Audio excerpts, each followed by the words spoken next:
Conhecendo o SUS há algum tempo, por volta de uns 30 anos, a ideia de saúde estava associada à ausência de doenças. Até que, em seguida, começou-se a perceber que as doenças estavam associadas aos hábitos de vida, aos ambientes em que as pessoas viviam e aos comportamentos e respostas dos indivíduos às situações do dia a dia. A ideia de saúde passou a ser, portanto, entendida como resultado de um conjunto de fatores que tem a ver com a renda, com o trabalho, com o grau de instrução, e assim por diante. Por outro lado, a assistência à saúde da população estava limitada ao trabalho. Quem tinha emprego registrado na carteira profissional possuía assistência médica através das caixas de previdência.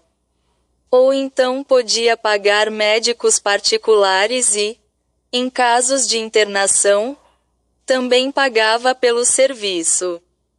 Para quem não tinha emprego registrado ou não podia pagar um médico, recorria às santas casas de misericórdia ou aos postos de saúde municipais, que viviam sempre lotados. Para equilibrar essas desigualdades, começou a surgir um movimento de reforma sanitária no Brasil. Inspirado em experiências de outros países e nas discussões que aconteceram na Conferência de Alma-Ata. Esse movimento defendia que todos deveriam ter amplo acesso aos serviços de saúde, independente de sua condição social, e que a saúde deveria fazer parte da política nacional de desenvolvimento e não ser vista apenas pelo lado da previdência social. A partir de 1985, começaram os preparativos para a elaboração da Constituição Federal. Em 1986, foi realizada a 8ª Conferência Nacional de Saúde e criada a Comissão Nacional de Reforma Sanitária, com a tarefa de formular as bases para um sistema de saúde brasileiro. Alguns integrantes dessa comissão fizeram parte da Assembleia Nacional Constituinte. Assim, essa nova maneira de entender a saúde está incluída no artigo 196 da Constituição Federal. Saúde é direito de todos e dever do Estado, garantido mediante políticas sociais e econômicas que visem a redução do risco de doença e de outros agravos e ao acesso universal e igualitário às ações e serviços para sua promoção, proteção e recuperação. Para promover esse acesso universal e igualitário, foi criado o Sistema Único de Saúde, SUS, conforme indicado no artigo 198 da Constituição Federal. As ações e serviços públicos de saúde integram uma rede regionalizada e hierarquizada e constituem um sistema único, organizado de acordo com as seguintes diretrizes: I. Descentralização, com direção única em cada esfera de governo. I. Atendimento integral, com prioridade para as atividades preventivas, sem prejuízo dos serviços assistenciais. I. Participação da comunidade. Essas 3 diretrizes formam a base do Sistema Único de Saúde. Todas as políticas e ações que tratem de saúde devem incluir essas 3 diretrizes, que foram detalhadas nas Leis 8.080 e 8.142. Publicadas em 1990, a Lei 8.080 detalha a organização do SUS. Estabelece a descentralização das ações e trata das condições para a promoção, proteção e recuperação da saúde, por meio de um atendimento integral à população. Já a Lei 8.142 fala sobre a participação da comunidade no acompanhamento das políticas e ações de saúde, criando os conselhos de saúde e as conferências de saúde. Os conselhos de saúde atuam na formulação de estratégias e no controle da execução da política de saúde, de acordo com o nível de governo que cada um representa. Os conselhos se reúnem, em média, uma vez por mês, e as decisões e ações definidas durante as reuniões devem ser homologadas pelos gestores. Os conselhos são formados por representantes de diversos setores da sociedade, os chamados segmentos. Dentre eles estão governo, secretarias de saúde estaduais, municipais e o Ministério da Saúde, prestadores de serviços de saúde, hospitais e clínicas particulares, empresas de planos de saúde, profissionais de saúde, associações de médicos, enfermeiros, psicólogos e outros profissionais de nível superior e de nível médio, usuários, associações de moradores, de portadores de doenças crônicas, de deficiências físicas e mentais, instituições de pesquisa, entidades religiosas, etc. Já as conferências de saúde reúnem também os representantes dos diversos setores da sociedade, que são escolhidos por voto ou indicação. As conferências propõem ou indicam ações e políticas e devem acontecer a cada 4 anos. De 1990 para cá, o Sistema Único de Saúde foi deixando de ser um conjunto de leis e princípios para se transformar em realidade. Com a descentralização das ações, começou também a municipalização, ou seja, o dinheiro federal começou a ser repassado diretamente aos municípios, que passaram a decidir sobre sua utilização. A sociedade, através dos representantes reunidos no Conselho Municipal de Saúde, passou a poder participar da definição das ações e das políticas do município. Atualmente, a participação da comunidade nos conselhos de saúde está mais forte e mais organizada. Mas a participação da comunidade não acontece somente no conselho ou na conferência de saúde. Ela acontece também no dia a dia de seu trabalho como agente de saúde em sua comunidade, fazendo com que mais e mais pessoas possam ter acesso às informações e orientações sobre como cuidar de sua saúde, da saúde da sua família e da sua comunidade. Diretrizes e princípios do SUS. Entre as diretrizes políticas consolidadas pela Constituição Federal no cenário nacional estão os fundamentos de uma radical transformação do sistema de saúde brasileiro. O que levou os constituintes a proporem essa transformação, entre outros motivos, foi a crença em todos os setores da sociedade e na total inadequação do sistema de saúde, que na época se caracterizava pelos seguintes aspectos: um quadro de doenças variadas, condicionadas pelo tipo de desenvolvimento social e econômico do país e que o sistema de saúde não conseguia enfrentar. Irracionalidade e desintegração do sistema de saúde, com sobreoferta de serviços em alguns lugares e ausência em outros. Excessiva centralização, levando a decisões muitas vezes equivocadas. Recursos financeiros insuficientes em relação às necessidades de atendimento e em comparação com outros países. desperdício de recursos alocados para a saúde, estimado nacionalmente em cerca de 30%. Baixa cobertura assistencial da população, com segmentos populacionais excluídos do atendimento, especialmente os mais pobres e as regiões mais carentes. Falta de definição clara das competências entre os órgãos e as instâncias político-administrativas do sistema. Desempenho descoordenado dos órgãos públicos e privados.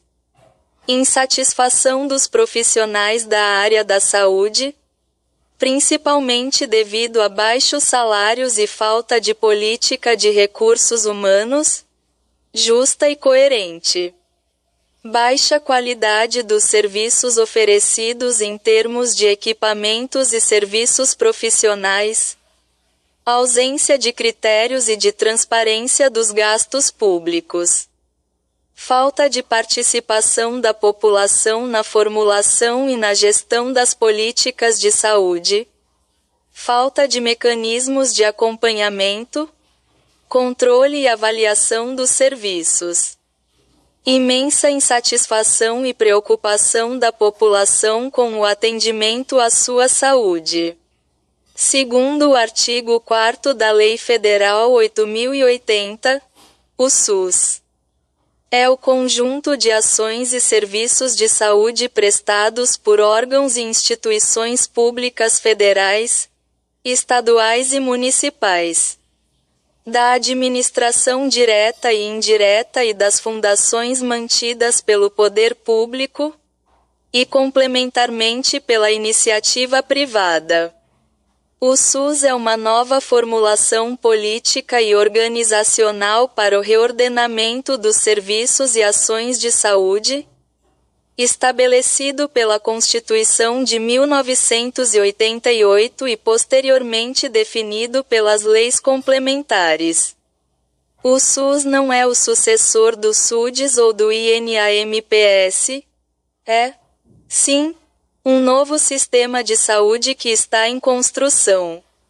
Ele é um sistema que tem como objetivo final dar assistência à população, baseado no modelo da promoção, proteção e recuperação da saúde.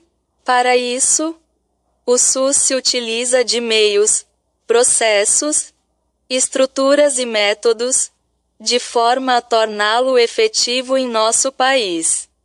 Estes meios, orientados pelos princípios organizativos da descentralização, regionalização, hierarquização, resolutividade, participação social e complementaridade do setor privado, devem constituir-se em objetivos estratégicos que tornem concreto o modelo de atenção à saúde desejado para o Sistema Único de Saúde.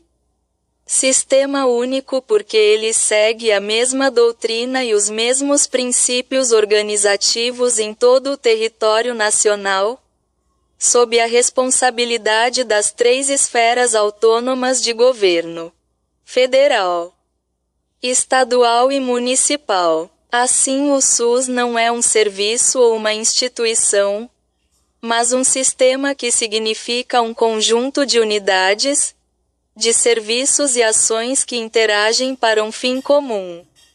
Esses elementos integrantes do sistema referem-se, ao mesmo tempo, às atividades de promoção, prevenção e recuperação da saúde. Baseado nos preceitos constitucionais, a construção do SUS se norteia pelos seguintes princípios doutrinários: universalidade, equidade e integralidade. Todas as pessoas têm direito ao atendimento independente de cor, raça, religião, local de moradia, situação de emprego ou renda. A saúde é direito de cidadania e dever dos governos municipal, estadual e federal. Desse modo, Os brasileiros não incluídos no mercado formal de trabalho passam a ter direito ao atendimento de saúde. Todo cidadão é igual perante o Sistema Único de Saúde e será atendido conforme as suas necessidades. Assim, os serviços de saúde devem considerar que em cada população existem grupos que vivem de forma diferente.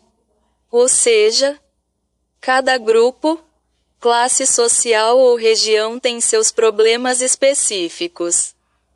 Tem diferenças no modo de viver, de adoecer e também nas oportunidades de satisfazer suas necessidades de vida.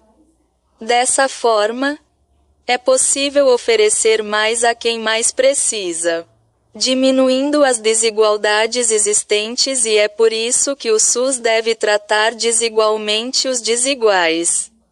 As ações de saúde devem ser combinadas e voltadas ao mesmo tempo para a prevenção e a cura. Os serviços de saúde devem funcionar atendendo o indivíduo como um ser humano integral submetido às mais diferentes situações de vida e trabalho, que o leva a adoecer e a morrer. O indivíduo não deve ser visto apenas por suas partes, ou seja, como se tivesse apenas coração, fígado, pulmões e fosse um ser aleatório no mundo. O indivíduo é um ser humano, social, cidadão, que está sujeito aos riscos de vida. Dessa forma, o atendimento deve ser feito para a sua saúde e não somente para as suas doenças. Por isso, o atendimento deve ser feito também para erradicar as causas e diminuir os riscos, além de tratar os danos. Isso faz com que outras ações sejam integradas, como de promoção, que envolvem ações em outras áreas tais como habitação, meio ambiente, educação, etc., de prevenção, como saneamento básico, imunizações, ações coletivas e preventivas, vigilância à saúde, e ações de recuperação, como atendimento médico, tratamento e reabilitação para os doentes. As ações de promoção, proteção e de recuperação formam um todo indivisível que não pode ser compartimentalizado. As unidades prestadoras de serviços, com seus diversos graus de complexidade, formam também um todo indivisível, configurando um sistema capaz de prestar assistência integral. Vamos entender melhor essas ações? As ações de promoção buscam eliminar ou controlar as causas das doenças e agravos, ou seja, o que determina ou condiciona o aparecimento de casos. Essas ações estão relacionadas a fatores biológicos, no caso de herança genética como a hipertensão, psicológicos, isto é, o estado emocional, e sociais, em que se incluem condições de vida, como a desnutrição, por exemplo. As ações de prevenção são específicas para proteger a saúde e prevenir riscos e exposições às doenças, ou seja, ações para manter o estado de saúde.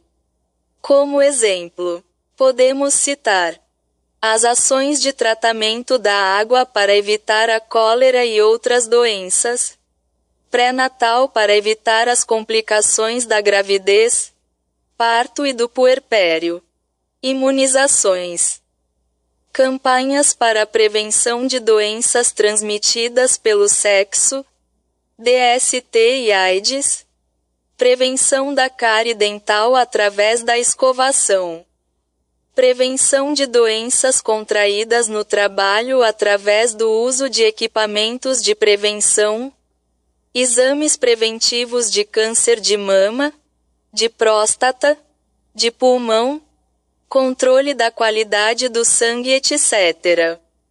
As ações de recuperação evitam as mortes e as sequelas das pessoas doentes. São as ações que já atuam sobre os danos.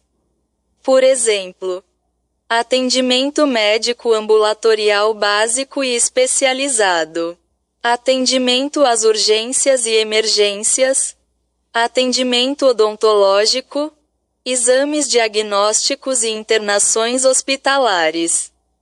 Para finalizar, vamos conhecer quais são os princípios que regem a organização do SUS. A rede de serviços do SUS deve ser organizada de forma regionalizada e hierarquizada, permitindo um conhecimento maior dos problemas de saúde da população de uma área delimitada. Engloba ações de vigilância epidemiológica e sanitária, controle de vetores, educação em saúde, além das ações de atenção ambulatorial e hospitalar em todos os níveis de complexidade. O acesso da população ao SUS se dá através dos serviços de nível primário de atenção, que devem estar qualificados para atender e resolver os principais problemas que demandam serviços de saúde. Os que não forem resolvidos nesse nível deverão ser referenciados para os serviços de maior complexidade tecnológica. No nível primário é onde se resolvem 80% dos problemas de saúde, isto é, na unidade básica de saúde. O nível secundário resolve 15% dos problemas de saúde, são os centros de especialidades. No nível terciário de atenção à saúde estão os hospitais de referência, que resolvem cerca de 5% dos problemas de saúde. É a capacidade do sistema, quando solicitado a resolver um problema de saúde individual ou coletivo, de enfrentar e resolver o problema até o nível de sua complexidade. É entendida como uma redistribuição das responsabilidades pelas ações e serviços de saúde entre os vários níveis de governo. Parte da ideia de que quanto mais perto do fato a decisão for tomada, mais chance haverá de acerto.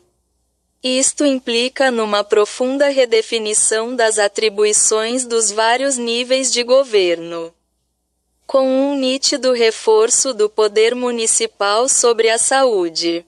A esse processo dá-se o nome de municipalização. No SUS, cabe aos municípios a maior responsabilidade na implementação das ações de saúde diretamente voltados para os seus cidadãos. A Lei 8080 e as NOBs, Norma Operacional Básica do Ministério da Saúde, definem precisamente o que é obrigação de cada esfera de governo. É a garantia constitucional de que a população, através de suas entidades representativas, poderá participar do processo de formulação das políticas de saúde e do controle de sua execução em todos os níveis de gestão. A Constituição definiu que, no caso de insuficiência do setor público, o SUS pode fazer a contratação de serviços privados. Isso deve ocorrer obedecendo a 3 condições. Primeiro, a celebração do contrato conforme as normas de direito público. Segundo, a instituição privada deverá estar de acordo com os princípios básicos e normas técnicas do SUS. Terceiro, a integração dos serviços privados deverá se dar na mesma lógica do SUS, em termos de posição definida na rede regionalizada e hierarquizada dos serviços. Dentre os serviços privados, devem ter preferência os serviços não lucrativos, hospitais filantrópicos, santas casas, conforme determina a Constituição. Assim, Cada gestor deverá planejar primeiro o setor público e, na sequência, complementar a rede assistencial com o setor privado não lucrativo, com os mesmos conceitos de regionalização, hierarquização e universalização.